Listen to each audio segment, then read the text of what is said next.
Halo, selamat datang di channel Ruang Taktik. Di video kali ini kita akan analisis pertandingan Barcelona versus Atletico Madrid.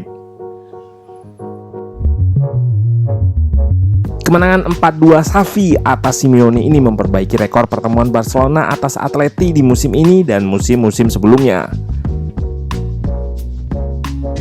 Di pertemuan awal, Barca yang dilatih Koeman harus takluk 2-0 di kandang Atleti. Di match ini, Barca melakukan pembalasan yang manis karena selain menang dengan membobol gawang Jan Oblak 4 gol, Barcelona berhasil menyalip peringkat Atleti. Modal yang berharga mengingat Barca juga baru memasukkan beberapa pemain baru seperti Adama Traore yang tentunya akan menaikkan moral tim. Nah, kita akan bahas bagaimana Barca bisa memenangkan pertandingan ini meski kebobolan lebih dulu, tentunya dari sisi taktikal. Let's go, kita bahas sama-sama.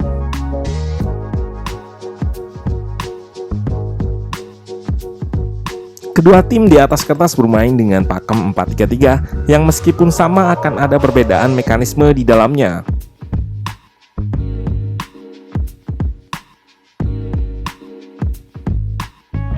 Dari sisi bertahan, Atleti akan start dengan 4 back. Lebih banyak bermain dengan medium block. Namun, wingernya diberi tugas khusus untuk track back Alba sehingga nggak jarang membentuk 5 back agar lini belakang tetap rapat. Selain itu, tujuannya untuk menyamai shape menyerang Barca. Yap, Barca menggunakan 5 pemain yang akan berotasi secara cair dan mengisi tiap-tiap koridor, yaitu sayap kanan, sayap kiri, half space, dan tengah. Menariknya adalah ada beberapa peran yang unik terutama di sayap kiri. Dalam press conference, Xavi menyebutnya false winger. Selain ada false nine yang diperankan Ferran Torres, rekrutan baru Barca.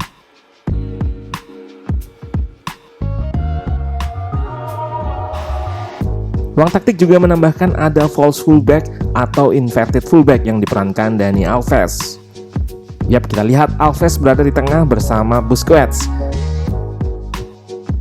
Karena di sisi kanan sudah diisi winger murni yaitu Adama, maka Alves nggak perlu overlap atau naik ke sayap.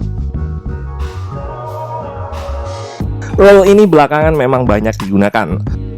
Lalu secara taktikal, fungsinya apa sih? Pertama, untuk menjaga dari serangan balik. Kita tahu Busquets mudah terekspos jika bekerja sendirian di tengah. Dengan adanya Alves, kerjanya diperingan di fase transisi dan bertahan ini untuk melakukan counter press saat kehilangan bola. Kita lihat Alves bereaksi dengan merebut bola kembali seperti di momen sebelum terjadinya gol ini. Kedua, Alves jadi nggak perlu track back atau mundur jauh dari overlap jika ingin kembali ke posisinya. Dan Adama bisa tetap fokus di sayap. Hanya sesekali Alves memberikan support dari belakang.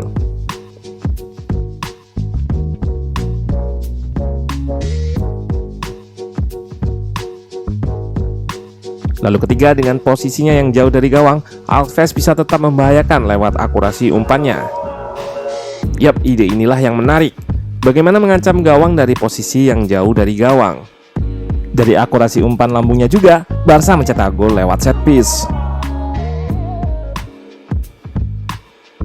Untuk itu memang dibutuhkan atribut yang seimbang di posisi ini antara bertahan dan menyerang. Jadi bukanlah kebetulan kalau Alves mencetak assist di gol pertama Barca. Barca merespon dengan cepat kebobolannya.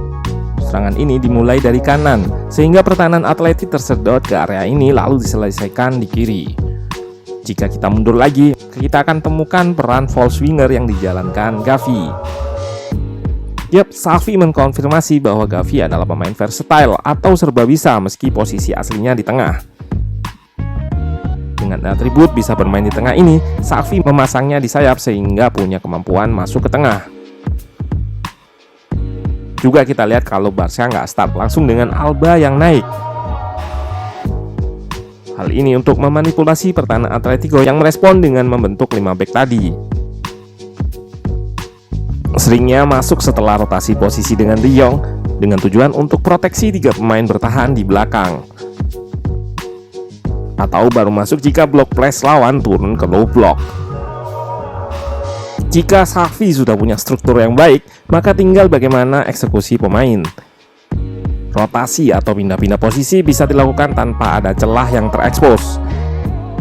Kita lihat karena kemampuan Gavi sebagai false winger, dia bisa mencetak gol lewat sundulan di tengah. Di sini kita lihat yang melebar bukan Alba, melainkan Ziong. Intinya, struktur terjaga siapapun yang mengisinya.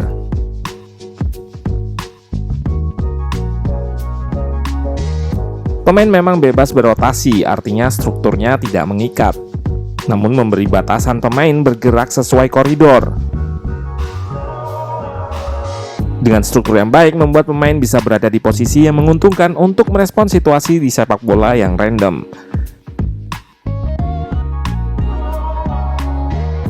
Kita lihat Dani Alves yang diberi role false fullback berada di tengah dan mendapat kesempatan untuk menyelesaikan crossing.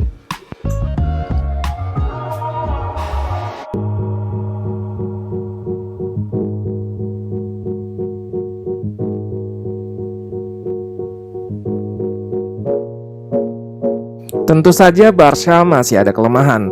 Dalam press conference, Xavi menyebut soal bertahan dari set piece yang jadi kelemahan di gol kedua Barcelona. Sedangkan di gol pertama, ruang antar lini Barca terlalu jauh, sehingga ketika ada pemain yang bisa mengeksposnya, akan berbahaya dan di sini bisa menjadi gol.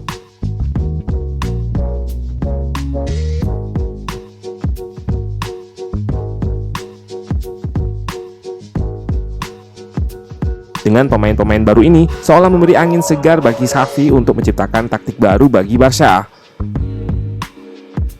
Peran yang dibahas tadi adalah peran-peran yang unik, namun ada peran natural winger seperti Adama yang layak juga diberi kredit.